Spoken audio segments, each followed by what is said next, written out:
The Ones WHO Remain, a fictional investigative novella. Fiction based in truth. By Mark Tyson, Trent, Lichtenwalter.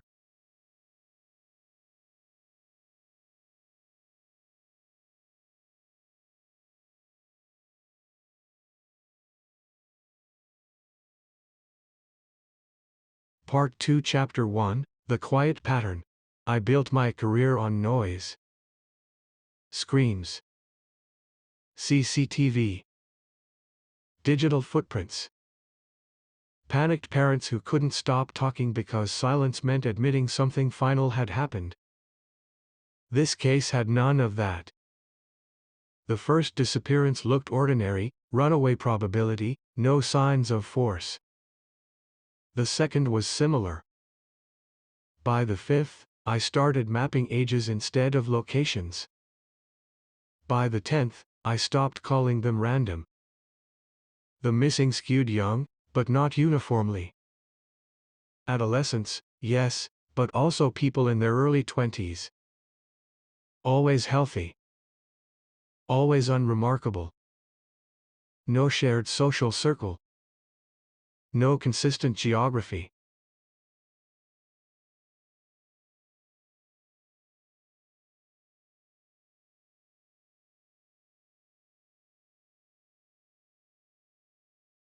Part 3. What bothered me most wasn't the lack of clues. It was the absence of escalation. No ransom. No messaging. No ritual. No signature. People vanished as if they had been collected. I flagged the cases under a single working title: Deferred Resolution Kidnappings. My supervisor told me to stop grouping them. Said I was chasing coincidence. He reassigned the file 2 days later. It came back to my desk with 3 names blacked out and a note that simply read: Jurisdictional conflict.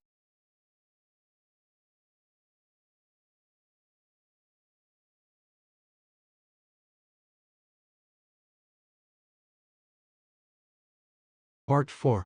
That's when I knew the system had already noticed the pattern.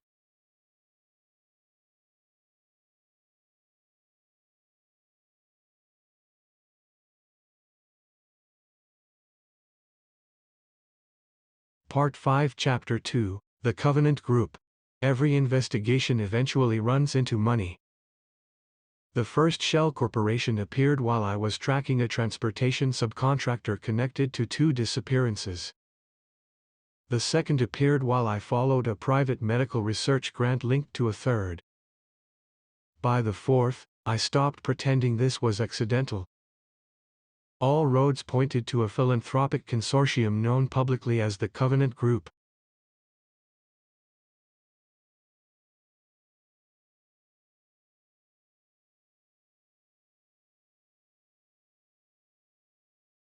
Part 6. On paper, they funded hospitals, universities, humanitarian corridors, disaster relief. They didn't lobby. They didn't advertise. They didn't need to. They were everywhere without being visible. But the Covenant Group wasn't centralized. It didn't behave like a cartel or a cult. It behaved like something that had already survived every model of power humans had invented. Inside their structure were 2 layers.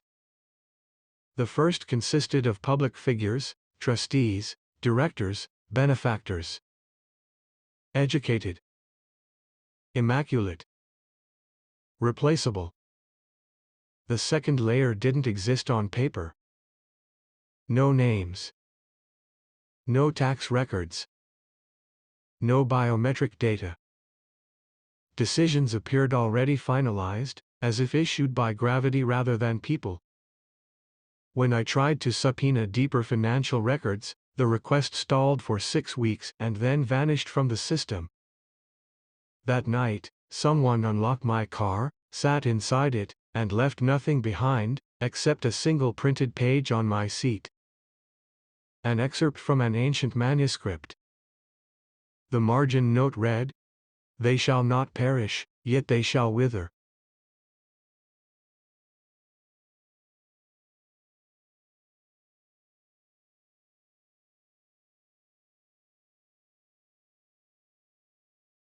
Part 7 Chapter 3, The Archivist. The archivist lived below a university library, 3 floors beneath the climate-controlled collections. He wasn't on faculty. He wasn't paid well. He had access to texts no one argued over anymore. He didn't ask why I was there. He asked what word I was chasing. I told him, age. He nodded and pulled out a translation he said most people misread because they assumed punishment meant death. It doesn't, he said. In ancient texts, punishment is often continuity.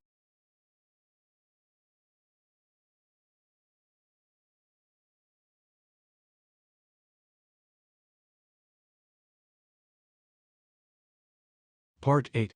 He showed me passages describing beings who descended before the flood, watchers, they were called.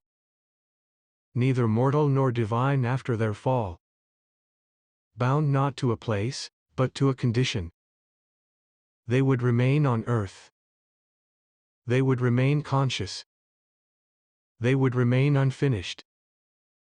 Their bodies aged. Their minds endured. Death refused them. What do they want? I asked. He shook his head. What anyone trapped in time wants, he said. To slow it. To reverse it. To borrow from those who still have it. I asked him why disappearances continued after the flood, after judgment. He closed the book. Because judgment didn't end them, he said. It confined them.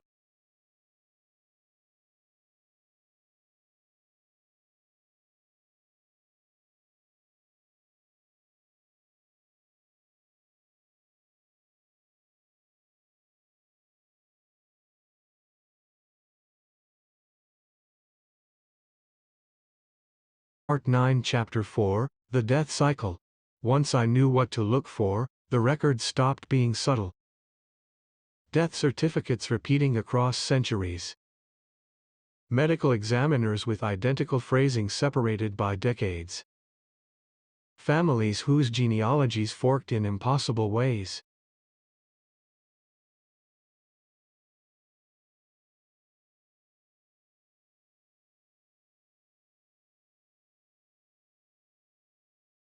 Part 10. The Covenant Group didn't preserve individuals. It preserved continuity. When a body failed beyond recovery, when aging progressed too far, the individual staged a death. Fire. Water. Structural collapse. Public enough to be documented, controlled enough to erase inconsistencies. Then came withdrawal. Disappearances increased. Resources were diverted. Transportation routes went dark. When the figure re-emerged, they did so younger, under a new name, with assets quietly transferred forward. The public faces never noticed. They weren't supposed to.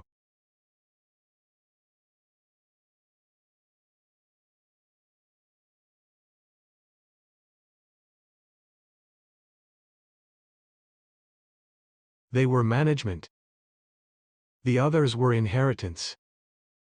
I tried to publish my findings anonymously. The document corrupted itself mid-upload. That night, my apartment power cut out at exactly 3 a.m. When it came back on at 3:33 a.m. my case files were untouched, except for one addition. A handwritten note placed neatly on my desk. Time is the only god we failed to escape.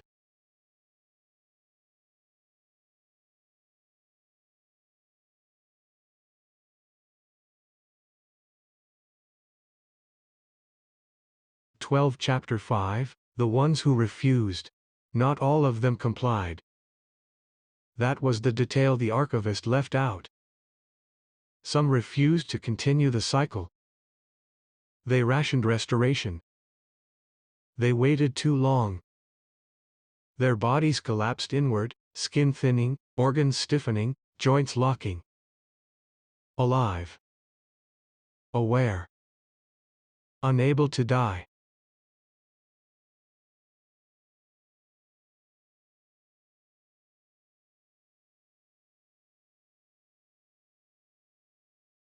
Part 13. The Covenant group kept them hidden, sealed chambers, subterranean facilities, places without jurisdiction. They called these figures the remnants. Warnings. Elders. Liabilities. One of them was still conscious after nearly 5,000 years. I know because someone wanted me to know. The final message came without encryption, without threat. Just coordinates and a single sentence. You investigate disappearances. We investigate endings. I never went to the coordinates. Some truths don't need confirmation to be real.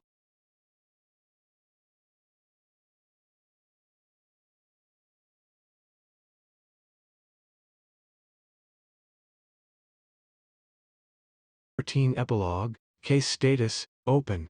The case is officially closed. Unofficially, I still track missing persons. I still map ages. I still watch for periods of silence followed by sudden renewal in certain institutions. The world doesn't need rulers anymore. It needs continuity.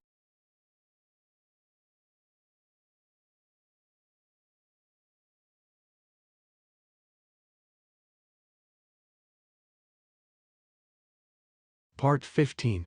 And somewhere beneath it all, the ones who fell learned the oldest lesson in the book. If you cannot die, you must control who disappears instead.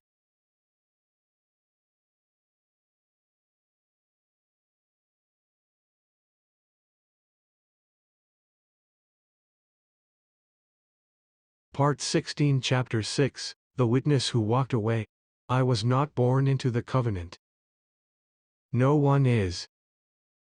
You are recruited, identified, observed, tested, long before you are told what you are serving. I entered through the daylight tier, logistics, compliance, risk containment. The kind of work that makes powerful people sleep better without knowing why. At first, it looked like any other elite institution. Silence was rewarded. Curiosity was redirected. Loyalty was framed as stewardship. We were told we protected civilization from destabilizing truths, that some knowledge, if mishandled, would fracture markets, nations, faith itself.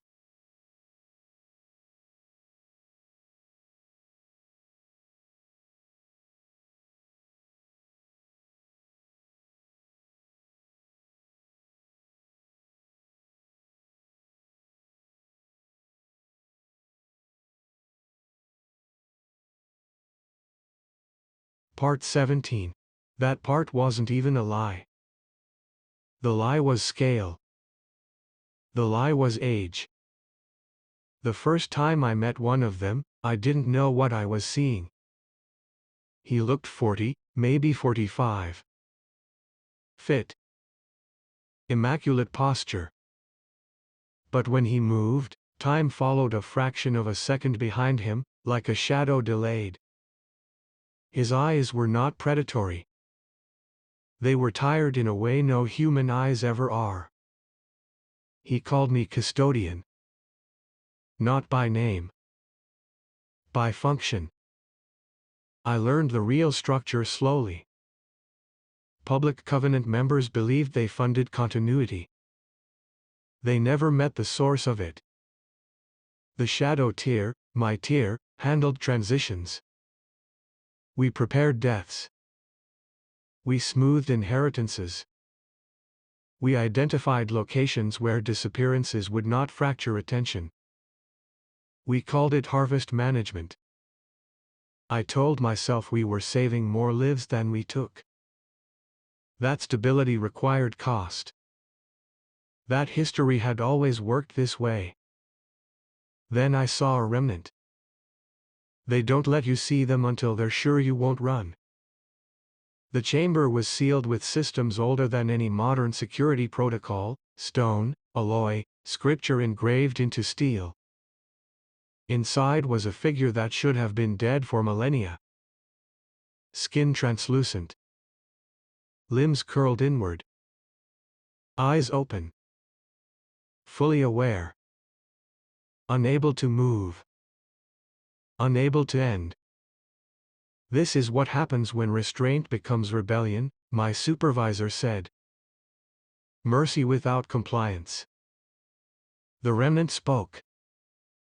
Not aloud. Not with sound. But I understood him anyway. Time does not forgive us, he said. It only waits. That was the night the stories stopped being symbolic. The Covenant's inner truth is simple: the Watchers were not erased. They were contained. And containment requires infrastructure, money, law, transportation, silence. We don't rule the world.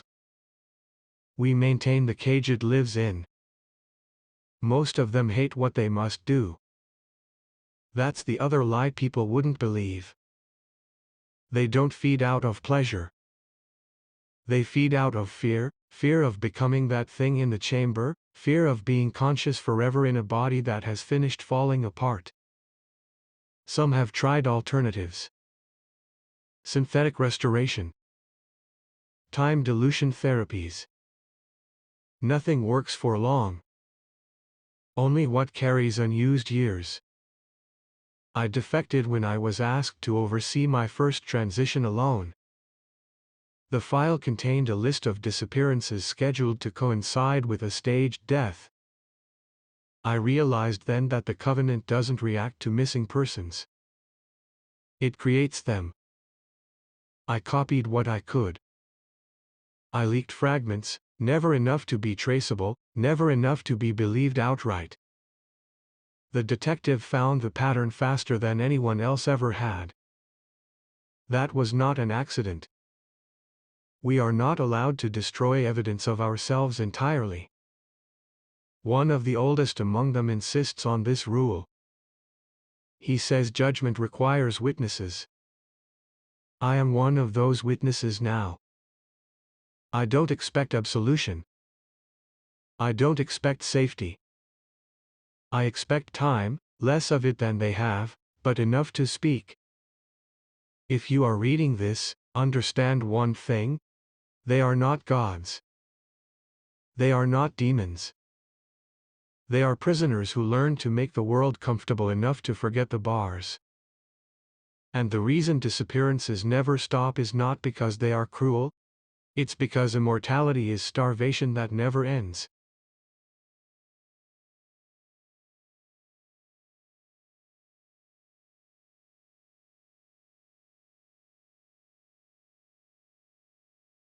Part 18, Chapter 7, The Remnant Speaks. I remember light. Not the light men mean when they say the word: no sun, no flame, but order. A brightness that had direction, weight, intention. We moved within it as sound moves within music. There was no hunger there. No before or after. When we descended, we did not fall screaming. We chose. That is the lie we still cling to: that choice makes the sentence fair.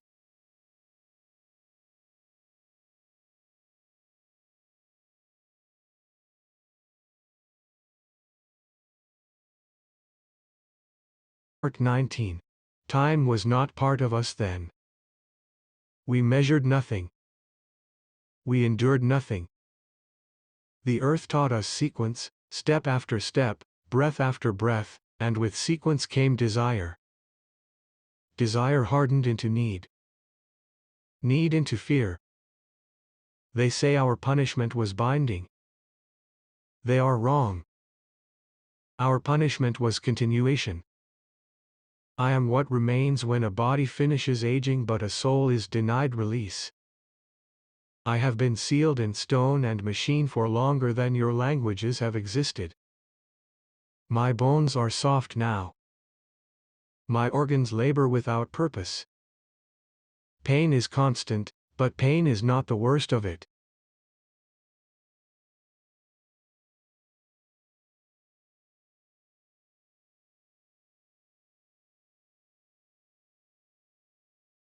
Part 20. The worst is clarity. I remember every face I ever wore. Every name. Every era when I convinced myself I could wait longer, feed less, resist the cycle. I believed righteousness might purchase an ending. It does not. Those who continue, the ones you chase, investigator, they are not braver than I was. They are simply more afraid. Afraid of this chamber. Afraid of stillness. Afraid of learning that immortality without renewal becomes a cage with no darkness to sleep in. We learned early what carries time. Blood is not magic. It is record. It remembers youth because youth has not yet been spent. When consumed, it does not forgive us, it delays us. A cruel mercy.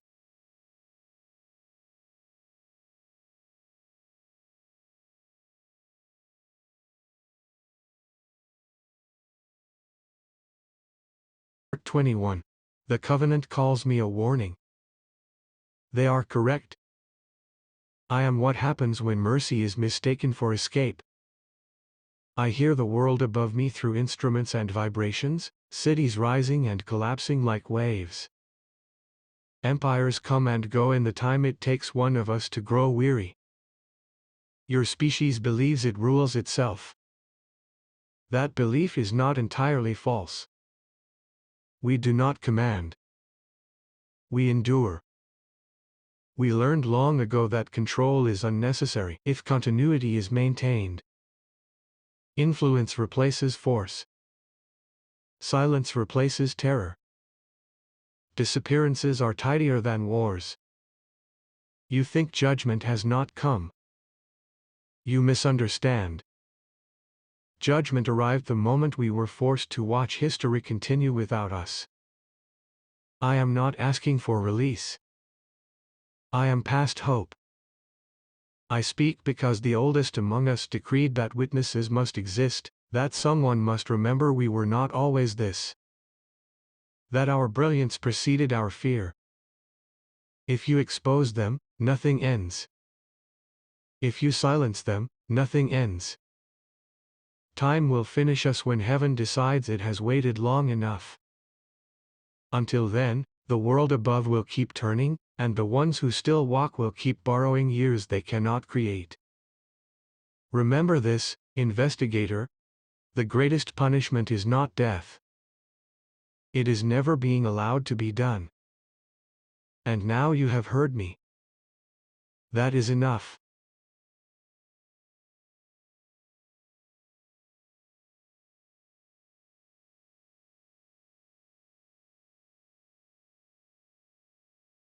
Part 22 Chapter 8, The Final Rule of the Covenant. There is a rule no one writes down. Not because it is secret, everyone in the shadow tier knows it, but because rules written can be revised, challenged, or forgotten.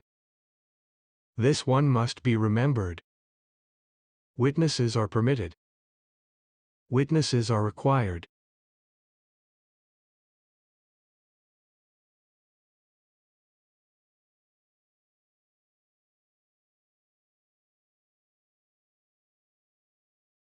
Part 23.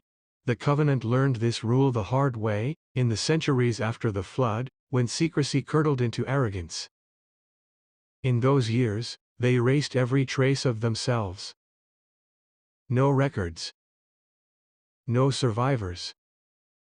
No rumors allowed to mature. They believed total silence would protect them. It nearly destroyed them. Without witnesses, they forgot who they were supposed to be hiding from.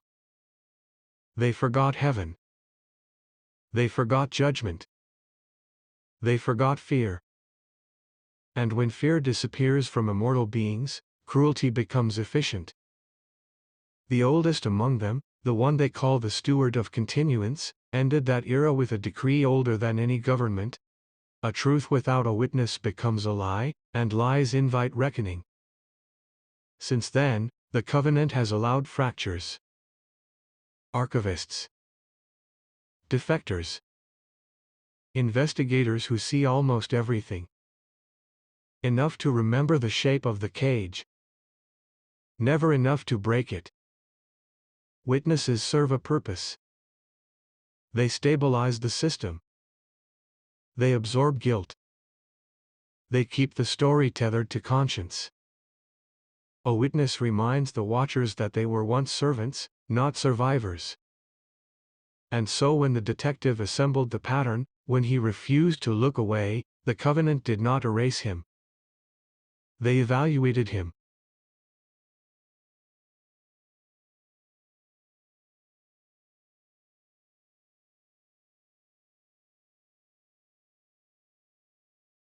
Part 24. Silence or disappearance. Those were the only outcomes ever offered.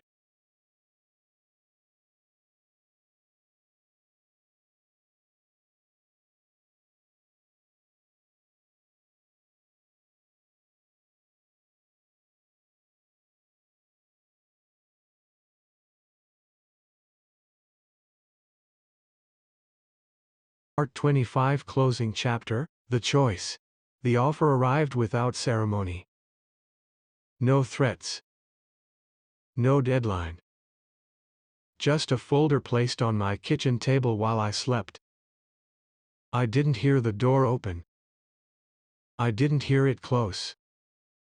Inside were two documents. The first was a non-disclosure agreement so comprehensive it bordered on sacramental. Sign it, and I would keep my career, my life, my name. The cases would be reassigned. The disappearances would continue. I would wake each morning knowing the truth and never speaking it. I would become a living witness.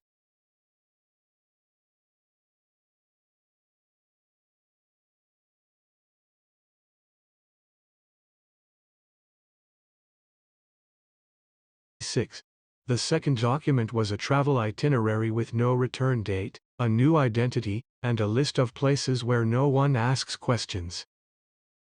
The final page contained a single sentence. History remembers the vanished more kindly than the silent. Disappearance meant exile. Not death, never death, but removal. I would never investigate another case. Never testify. Never be found. I sat at the table until dawn. I thought about the remnant sealed in stone, conscious and unfinished. I thought about the archivist underground, cataloging truths no one wanted. I thought about the defector who handed me the pattern knowing what it would cost him. Most of all, I thought about the missing. People think witnesses are brave because they speak. They're wrong. Witnesses are brave because they stay. I signed the first document. The ink dried instantly. The Covenant kept its word. My career stabilized. Promotions came without explanation. The cases vanished into other departments. My name stopped appearing on sensitive files. But sometimes, when the city goes quiet, I feel eyes on me, not hostile, not protective. Watching. I understand now why they allow witnesses. Because as long as someone remembers what they are not finished becoming monsters. And because one day, whether by judgment, release, or exhaustion, time will end for them. When that day comes, the world will need someone who remembers what walked among it and why it finally stopped. Until then, I investigate nothing. I remember everything. Case status, open.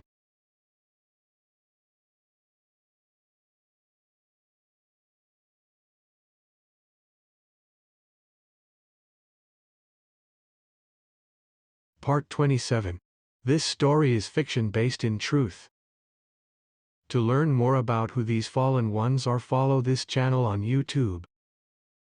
https://youtube.com/@fatestflaterther C equals QKACHYRZEPVCZLMPA.